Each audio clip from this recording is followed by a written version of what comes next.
your hair. Good morning, silly boy. Do you know what time it is? Yeah? Can you tell Papa you need a haircut? Yeah? We need a haircut. Look at those hairs. Good morning. Baby. Good morning. Are you full of energy? Talk to us. Tell us how you feel. How does it feel to give Mama the business all night? And then you're up this late, huh? Must be nice to sleep in. I don't know what is going on. Yeah, they won't go down. They're just up there. Oh, boom. We're ready to go. Start the day. Mama was getting ready. Baby boy. Let's go change the diaper. Let's go change the diaper. We're gonna change the diaper. It's so gross. Yes, it is. Yes, it is.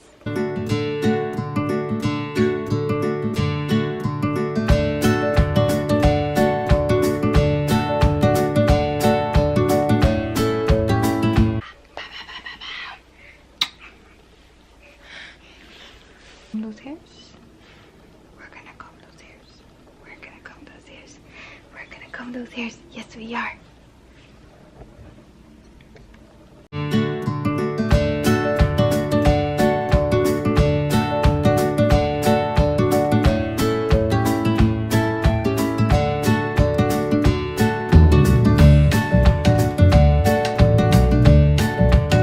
Good morning. Say good morning after you've been combed. Good morning, guys. Welcome back to our channel. So today we're just gonna show what Gideon does. Anywhere from waking up to watching TV to whatever it is he does all day.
Okay, so I just wanted to hop on here real quick and he's been doing that nice. And kind of, I didn't want to make a whole video about his 9-month update. He's about to turn 10 months, so I kind of wanted to update you guys on what happened at his 9 months. So he turns 10 months on next Friday. So today's Friday, so he turns 10 months in a week.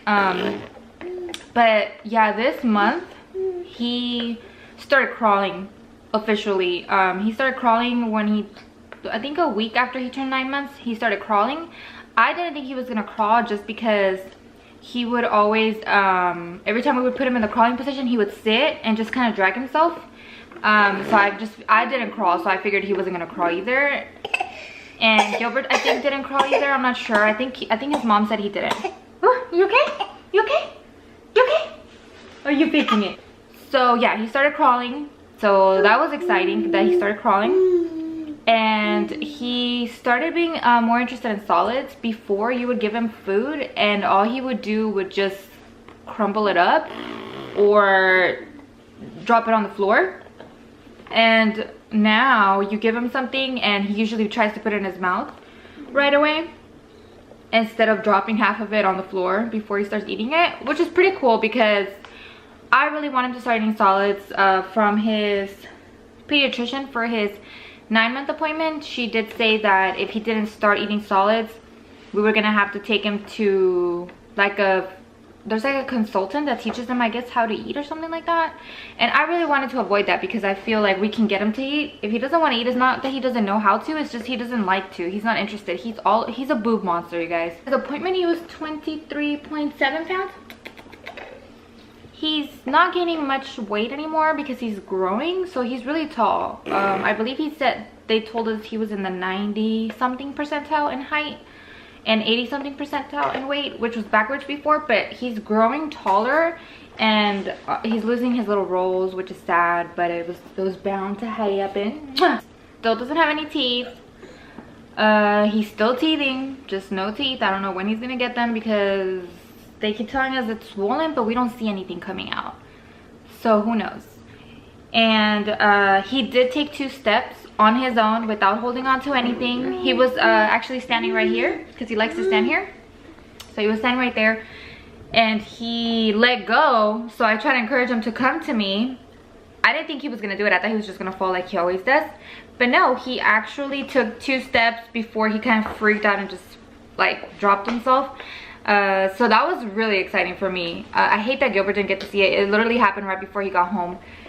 And I've been trying to get him to do it and he just won't. I think he's just scared because he gets scared every time he loses his balance, like I'm sure every baby does. And he loves water. He drinks a lot of water and he just eats like small portions of food. But it's an improvement from going from not eating anything to eating something. And he's still not sleeping through the night. If anything, as he gets older, it's getting worse. There was times where he would start sleeping like 4 to 5 hours, which for us that's a lot. And then it would last for like a couple of days, and then he would start waking up every hour, every 2 hours. And he wants to nurse. If you don't nurse him, he will scream and cry and scream and cry. And the only reason why I don't like letting him just scream and cry it out is because it's in the middle of the night and Gilbert has to go to work regardless of how much sleep he gets. I mean, obviously I have to get up and be with him whenever he's up and doing stuff, but I'm not at work. I don't have to be focused on something.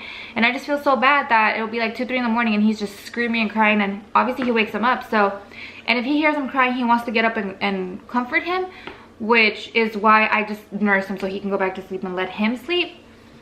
So I feel like we just have to really get into the routine of starting to sleep train, which would probably just be bath, reading a book, and just putting him in his crib, because right now he hates the crib. As soon as you lay him in the crib, he screams. And so I feel like once he starts sleeping in his crib, he'll be able to maybe get better sleep. Now he sleeps on the bed with us. And it sucks because we can't really sleep. He kicks us and scratches us, and even in his sleep he's never still. So we were talking about it last night, how we have to really start getting him in the crib. So I think I'm gonna start trying to put him in there during naps and see how he does, just to kind of get him used to it. But I really want to start sleep training him like on a Friday, where Gilbert doesn't have to work Saturday morning or Sunday morning. That way we can kind of let him cry it out in the middle of the night and see if he can comfort himself and see how long it can take him. Our pediatrician said it can literally take anywhere from 5 minutes to 45 minutes of them crying, and you just have to let them cry it out. And I've never wanted to do that before when he was younger, because I would feel so bad. Like, I hated hearing him cry. Not because it just annoyed me. It's not that it annoyed me. It's just that I can't concentrate. I can't focus. I can't go to sleep when he's crying. Like, I just keep hearing him cry, and he keeps kind of banging his head, and I'm always concerned that he's gonna hurt himself. So I'm always up watching him anyway. So I just give in and I pick him up. So I feel like now that he's older, he should not be nursing through the night. Like, I keep getting told he does not need to be nursed through the night. I'm gonna have to kind of let him cry it out instead of nursing him 6-7 times at night. Just kind of taking it down to where I do pick him up and nurse him, just maybe half of what he nurses now. So we're gonna try that, and I'll keep you guys updated on how we do on that. We're probably gonna start today since it is Friday, and see how he does over the weekend, and then I'll update you guys on that. Right, handsome boy? Who's my handsome boy? But yeah, you guys, that's literally it. Just crawling, more interest in solids, getting better at eating solids, drinking a lot of water. He knows how to suck from the straw now, so he loves water. And I don't want to introduce him to juice or anything like that, just because he loves water, and I feel like if I introduce him to juice, he's not going to want water anymore, which is why I try not to give him any sweets either. I don't want him having any sweets, because I really want to introduce him to vegetables, and I feel like if he eats sweets, he's going to like that taste of the sweets, and he's not going to want any vegetables, and I just don't want that. So I don't want to be like that parent that keeps telling everybody, don't give him this, don't give him that, but at the same time, I don't want him to be a picky eater like his dad, and I really want him to just eat his vegetables. I absolutely love vegetables, like love them, genuinely love vegetables. So I really want him to get introduced into eating all kinds of foods, and staying away from sweets is probably the best way to get him to try vegetables. And so for now, I'm just gonna try to give him vegetables and savory foods before we get him into any sweets at all. And it's getting to that point where every time somebody tells me he shouldn't be doing this, he shouldn't be doing that, or you should give him this, you shouldn't give him that, or they give him something that I've already said I don't want him to have, it's gonna get to that point where I'm gonna have to be rude about it, because at the end of the day, he's my kid, and I'm not doing anything harmful. I'm not trying to, you know, keep him from depriving him from things that he needs. I really just want him to be healthy. And I think as a mom, you deal with so many opinions on the internet, you deal with so many opinions at home, with, you know, family members, close friends, people that think they know your child better than you do. And you just kind of have to put your foot down, because at the end of the day, it is your kid. You're the one that carried them for 9 months. You're the one that pushed them out. You're the one that knows what he needs. And at the same time, you have a doctor. So if you have any questions on what you should be doing, you can always ask your doctor, instead of people telling you that this is what you should do. I mean, I get that that's what worked for their kids. Cool. But this is mine, and I choose to raise them the way that I want to raise them. And I don't think people understand that, or they think that you're being rude, which they're the ones being rude by questioning everything you do. Like, you already as a new parent question a lot of the things that you do. So, or if something happens, you feel bad about it. You don't know if you're doing the right thing. So you don't need other people questioning what you're doing. Just, I want to go on a rant about that. So all I'm going to say is, as long as his dad is on board with what we want to do for him, honestly, that's all that matters. It's hard to deal mentally with everybody always thinking that they know more than you, but you just kind of have to tell yourself, no, like, you have that mom instinct, and every baby's different, and just because one baby's doing something or eating something doesn't mean yours has to.